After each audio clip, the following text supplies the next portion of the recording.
All right, joining us today on Pirate Radio Live, former East Carolina quarterback, my co-host on the U.S. Sailor Fifth Quarter Call-In Show. He is the host of the Holton Ahlers Show. He is Holton Ahlers, joining us today on Pirate Radio Live. Holt, how you doing, man?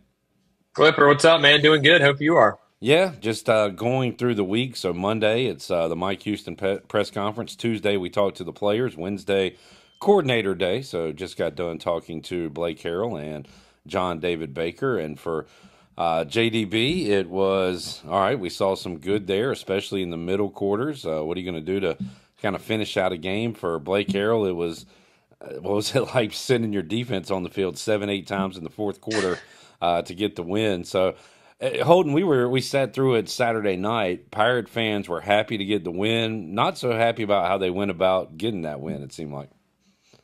Yeah, look, they still won. That's what I was trying to tell people is it could be a lot worse, if we lost. Look, we're 1-0 in conference. We're projected to win. Hopefully this week, Charlotte, there's going to be a lot of fans there.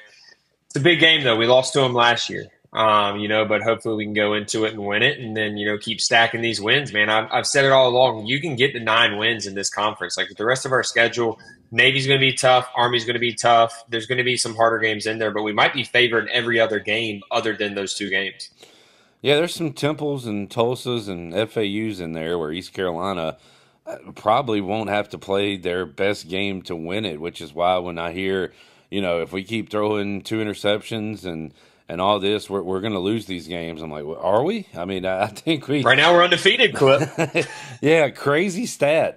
When Jake Garcia throws 1 interception, Pirates are 0-2. When he throws 2 or more, 3-0. Figure that out. I don't know. But how about Charlotte, Holden? We saw it last year. They're going to have a pretty solid defense. They're going to have a much different offense than they had in the ECU game last year. Last year, they did basically almost a middle school offense where they just did quarterback sweep, basically. We looked it up yesterday. Their quarterback had like 25, 28 carries last year as they were kind of bleeding the clock trying to get out of there. And you know what? It worked because ECU just didn't have enough offense. But I think it'll look more like a real football game coming up this Saturday. Yeah, look, I had Chris Reynolds, Charlotte's all-time leading passer, on the podcast this week and got a chance to talk to him about it. And he wasn't coached by this staff, but his brother plays now. He's around the program a lot. They're well coached. Always mess with Biff Poggi on social media and Charlotte's fans.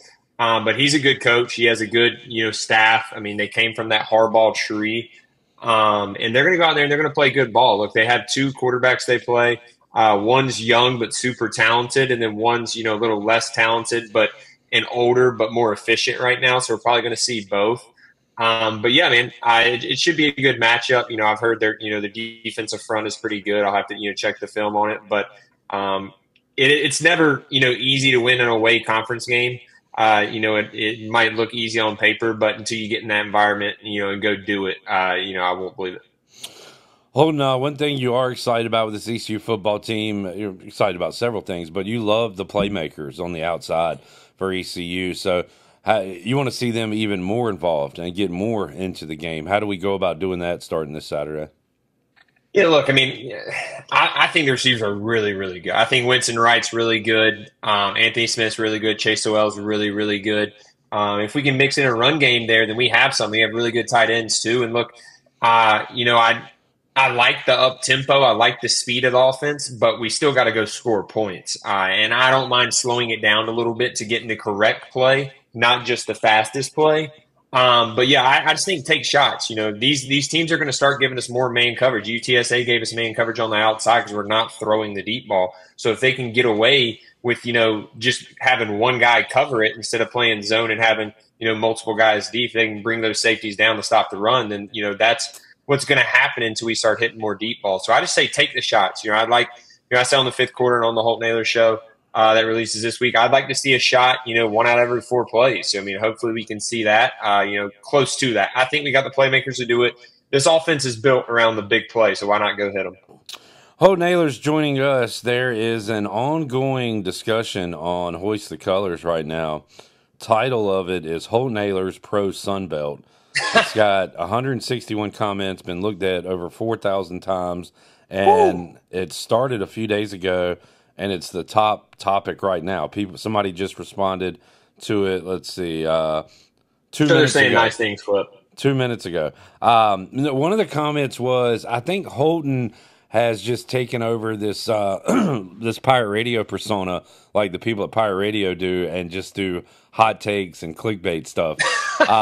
Now, whether Holton does that or not, I won't say. This topic in particular is not a hot take for Holton. He has tried to sway me. He's like a preacher trying to get me on his side. You believe in this ECU to the Sun Belt thing, and Holton, what are your main reasons you promote this so much? Now, look, I'm going to start off by saying I know with this current TV deal, it is not going to be possible. We are not going to leave with this current TV deal. So I'm going to start off with that. Yeah. I'm going to give you my reasoning on local teams and local rivalries, and right now those local teams are in the Sun Belt. I'm not going to sit here and say we're going to leave the American right now for the Sun Belt. I would like to see, and we talked about on the podcast that releases, is local rivalries are great for college sports, great for college football, great for any college sport. I mean, if you want to go watch a basketball game, you're not going to go to Rice. You would rather go to App State. You would rather go to Coastal Carolina. You'd rather go to ODU. That is my pitch, is just saying, look, if that's the conference that's going to have the local teams, either the American needs to bring these teams on if the money deal is really that much. Look, I know it's like $8 million to like $1 million right now, TV deal.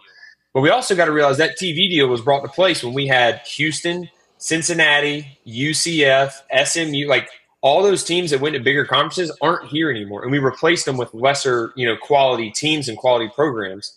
Now I understand that we're still in the best conference for right now, and I believe that. But if you look at competition-wise, then, the Sun Belt's really going to compete with us now, with the American now. And people are going to say, look at playoff appearances, look at all that. Well, look at the teams that were going to the playoff. It's the teams that aren't in the American anymore. So, yeah. I mean, that's kind of my pitch with that is, like, I'm not saying we're going to go right now, but I would much rather, as an athlete, I'm just saying, personally, I played and now I'm a fan, is – playing in a game where you can go to a game and know I'm going to have ECU fans in the stands, that's a cool feeling. I played at ODU. Going into that stadium and knowing that top right corner was going to have a big section of purple and gold because people can drive to the game, that's a good feeling. And I promise it's a good feeling for baseball, for basketball, for volleyball, for softball, soccer. I mean, all of these sports that can do this, if we create some localness here, like, there is some method to it. Now, I understand, like I said, it's not clickbait, but I'm serious about it. I understand right now we're not going to leave, but I think the Americans should get serious about bringing these teams on, or else this next TV deal, there's going to be some mix-up because the TV deal is not going to be the same as we have right now. There you go, Holton Ahlers, breaking it down. And again, if everything was equal, I'd be okay with it, but right now it's that money thing. And for people that say, why take a step down, again, if you look at it team by team, I don't know how much of a step down it actually is. There's just the AAC is not bringing a lot to the table when it comes to national teams at this point. Just not. So yeah, and look, I love the American. I would love for ECU to stay in the American. I would also love to see the American improve. I mean, that's what this thing is about, man. I mean, look, we sat here and look, I love Rice. Like, I don't know if I love Rice, like the school, but I love Rice, the food clip. But no one's going to go. I was watching the film on Charlotte, and they played at Rice, and there's like 12 people in the stands. Yeah. And it's like, what are we doing here?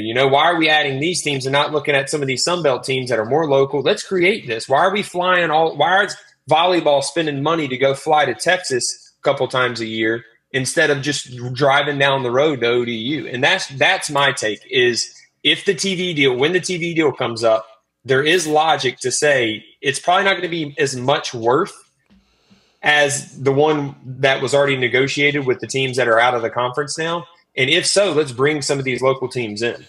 Yeah, I mean, common sense went out the window a long time ago, which is why College Game Day this weekend is featuring the conference matchup, Miami at Cal, 10:30 at night. So, yeah, just try to figure it all out.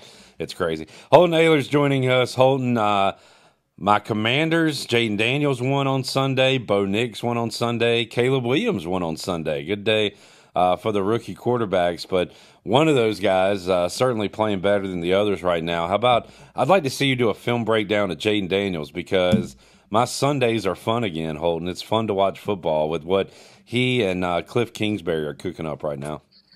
I'll tell you, Cliff, man, it's awesome. Cliff Kingsbury's a really good OC. I mean, he's been a good offensive mind forever. He was kind of the Lincoln Riley type that like was kind of successful in college, and then like if Lincoln Riley ever goes to the NFL, I could see the same type of success. But Jaden Daniels is balling, dude. I mean, I don't know how you're feeling, Cliff, but I can imagine you're on top of the world right now.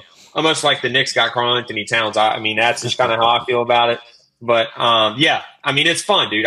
Anytime you see a rookie go out there and literally dominate, which is what he's doing, like not just as a rookie, but as any quarterback in the NFL, and he's playing as good as anyone.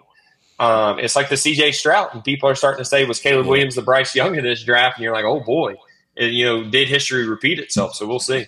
Yeah, Holton Ahlers joining us. Holton, it had to happen. You had to have a bit of a rough week with your picks. So, 1-3 last week, coming off a tremendous first 4 weeks or whatever. So, you're going to get back on track this week?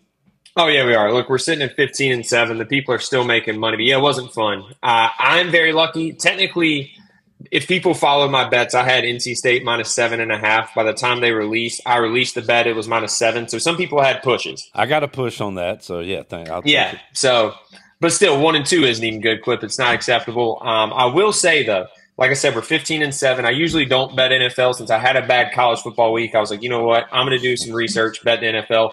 Cliff, I went 5 for 6. So I don't know if I need to start posting my NFL bets too. I had a Derrick. My big one was a Derrick Henry first touchdown, and he had like a 70-yard run. It won me, pretty big money. It was pretty plus odds. So yeah, we're gonna have a good week this week, and then I might even dabble in the NFL game.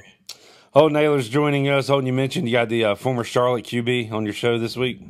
Yeah, Chris Reynolds, man, he's a good dude. He was my roommate at Manning Passing Academy. So yeah, he got to dive in and kind of chirp a little bit about UNC Charlotte and what. Hey, I'm not a big – I mean, they're at least filling their stadium a little bit, and they're a local team. I'm all for it.